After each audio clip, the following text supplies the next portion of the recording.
Hello everyone, welcome back. Ma'am ngasi su na video mo pulon laksare. Ma'am ngasi ki video sidi yam nungai do mali loi phau yang view. Maram di ma'am aina hojik lai ribase hojai gi bazar da ne ba ko.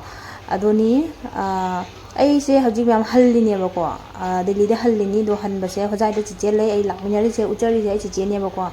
Ada moi da challaga moi da lai raga kanu dagi Guwahati dagi tawraga chatoi ne ba ko.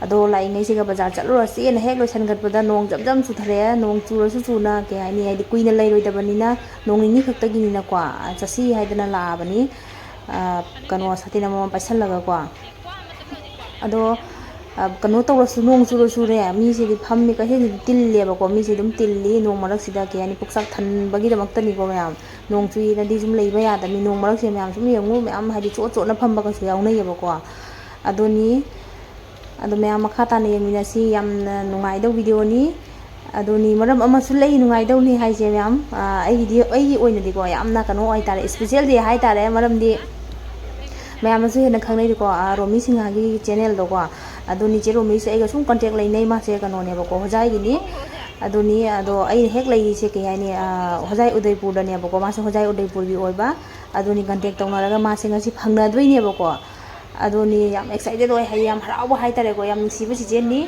adoni do una bodo yengmina si yam ki hai ni yam harau hai tare ko kai hai don haibum khangde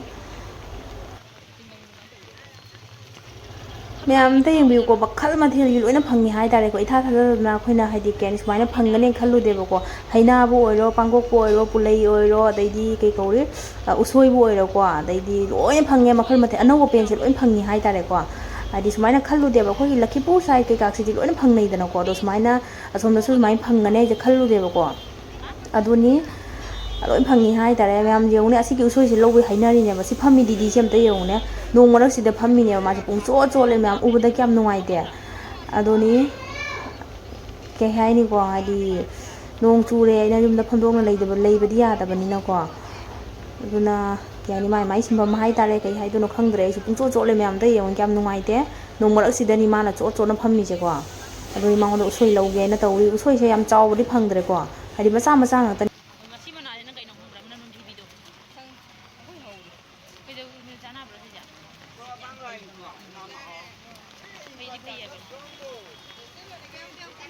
nong marak loi chole ni ngai bi di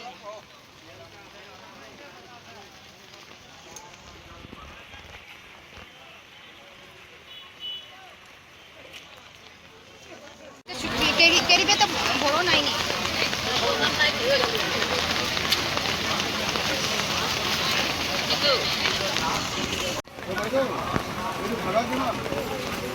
kamu tahu ini sih pak kamu tahu hah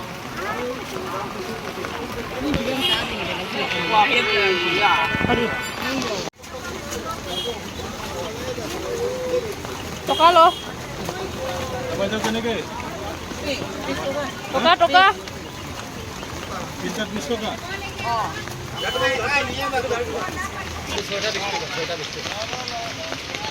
oh jadi nih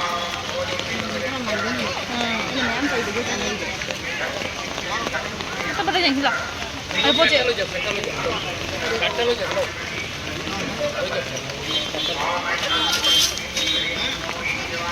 nang khamba da jiwa kan da nang kan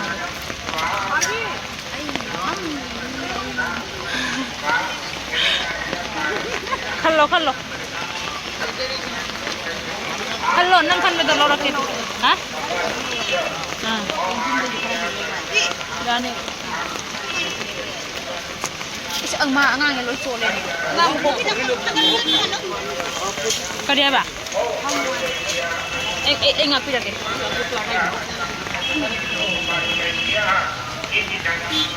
Akara asang ba? Nawari ni.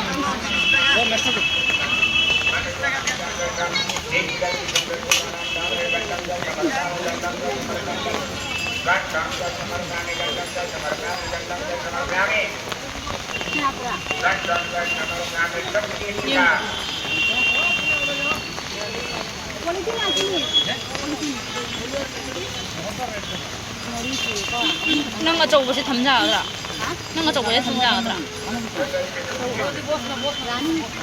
ดูค่อยมาขาดดูเสียมาเลยใช่ตอนนี้น้องเปลี่ยนจะเป็นน้ำเต้าเลยเนี่ย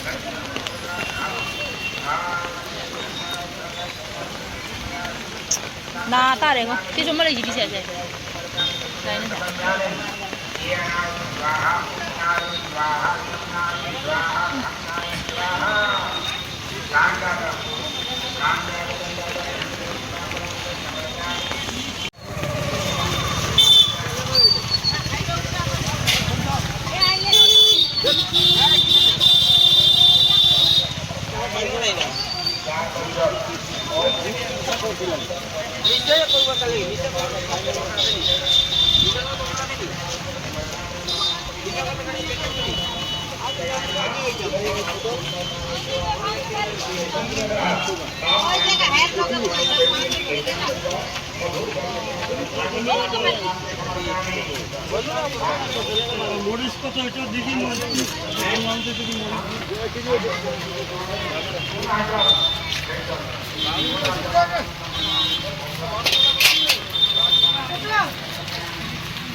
ไปบิวด่ะงงอยู่ปัจจัยแผลไตบ่ทางยิงมาบินี่ใช่มาทำบ้านเราเองเหรอ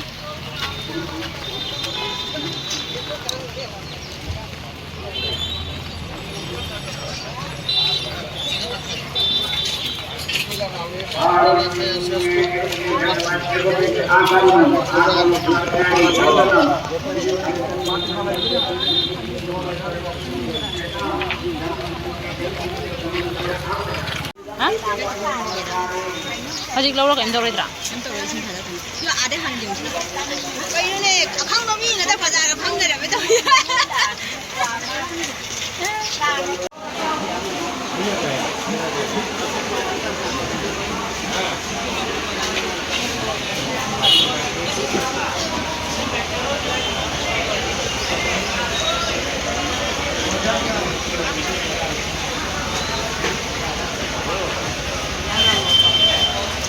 ini saya buat jaga ikan uli saya.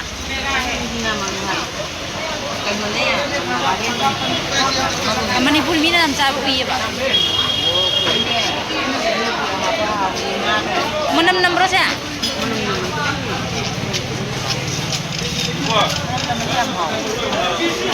Oh mana mina.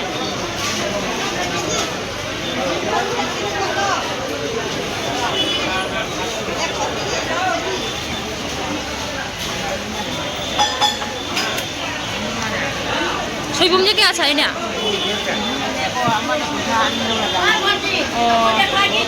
Ma'am असीगी मांडोप तफमनी सिनको मैतै ngत ओइदोइने बको अदो नुपी कैखेन हाइब्रा कैनुम इमा कैनुम दि हाइबनि मैम मैसु खाइबम खंगद्रे हादि केन कावग्रे बको कैनुम दि हाइबनि अदोनि अदो सिदु सोंदा फममी सिंजेना कोइ मैतै गी तवय बको लोइना फंगे हाइ तारे मैतै गी ओइबा चिंजाक से अखोइगी उ मोरok सोइबुम सौग्री हैना अदैदि लोइना फंगे हाइ तारे आइदि अखोइगी कनोबु ओइरो उ मोरok कंगबु ओइरो अनानबु ओइरो लोइना फंगे थांजिंगुम्बा लोइन फंगे अखोइ मैतैगी से मैतैने याम फम्मी हाइ तारे सिदा अदुनी लोइन फंगे मैम हाइदि उबदा ngए हाइ तारे को सुमाइना का फंगबसे हाइदि थाजाद हाइदि के थाजादबा हाइ तारे को सुमाइना का fungi J lion fungi अदुनी सिदसु लैरे अखोइ केनि योंचाक Maru कंगबदो lion हाइदि lion fungi ma'am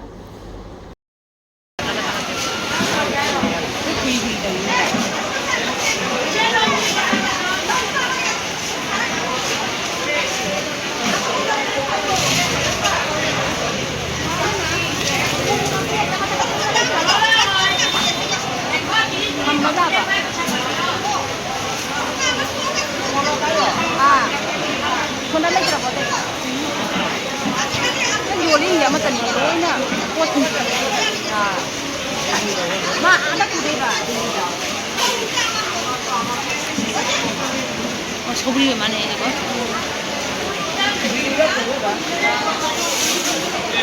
아? kaya ba? Kaya ano hune?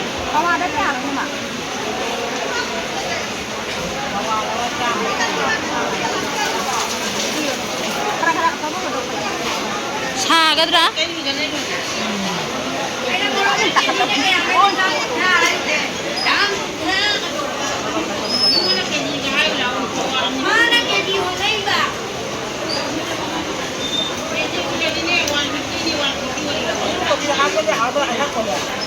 사가더라.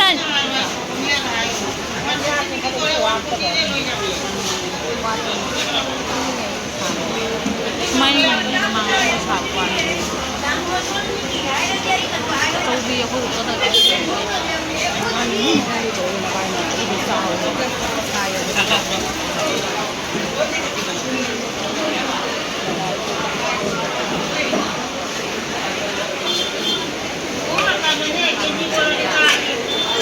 술 먹어보지 분인데 방울이 판대로 황빈 또 보자 그러네.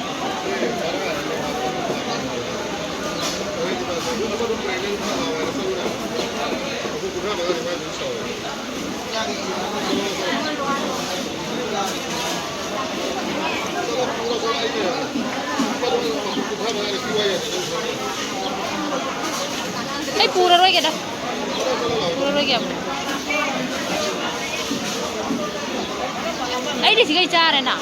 Amun amun pam tu bani apa? Nam cam di cam bani apa? Baru kan tu bagai pakai. Ini dah pakai.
Kadi baca iko.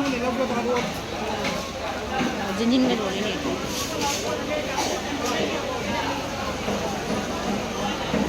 Ini dia channel ni.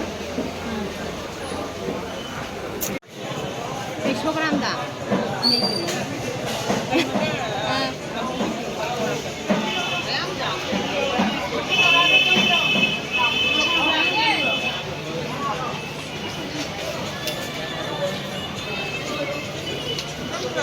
Sip.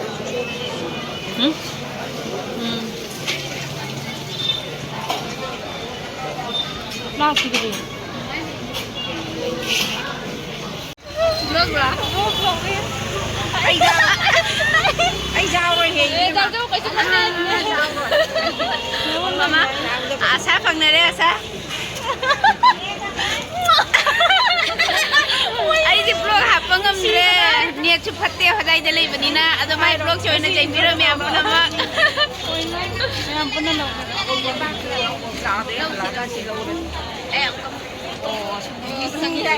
Ini vlog Kaina drop ah? Kaina drop ah? Kaina drop. Itu siapa pose yang mani lo? Nanti kikilo hidup dia. Kikilo pun kalau lo deh. Jadi halan ni angang sama mi. Angang sama mi. Jangan kita mami. Nung cuman ni nih. Sauni mami yang lagi. Kayu ni tu dia nak apa? Wajib mana? Vlog siapa ngam dia ko? Asal vlog siapa yang jeng mina roh? Aku ini pangnar deh. Asal di kupas sama. Wari ini. Cekek mau nang jengau ko. Asal vlog siapa jadi kita baik kan? Cekek mau kita mami palli ni. Nang nang jangan nang asal ni pangnar ini siapa tu bayar ini nang menghantar sao. Nuang cukup cukup apa? nama Mong ko chua ma. Tengah ba? Mai ku di me pun ni kau dia kau Nani ni ko kau inang ko pang dia na. Ai di masa ki khang dia. Ai di masa ki khang dia. Ai ni la kau ko dia to. no de mai wali tau da che lu ni dok na rai mai ka ai wali he kau ni to mai wali to na rai mai kau ni kau na lu de Masa ki khang dia. Ko lai ko ni ni ma ba. pun to da la ga O ma ro. Oh, ai di khang dia. Udi una ra ra ni to ma. Ai di masa ki khang dia ba ina ne. Sia lai ke na. Ai so he ni to ba sa to ni che. Nang na 17 hai bu dai khali o ma 17 ai 17 ja to ni hai na. ai na si da tu dia Bazar lore am ka mai hore na sa una chakane ba do mu na nam bai. oi la tu da La ka ni ta ke ga. pai pai Da si ga. Finally ma'am जेरोमीगा उनब लोइरे यामनसु नुंसी यामनसु हरावी हाइदारे अदोनी ma'am video से मता हासिदे लोइसनजरगे नेक्स्ट अमु उनासी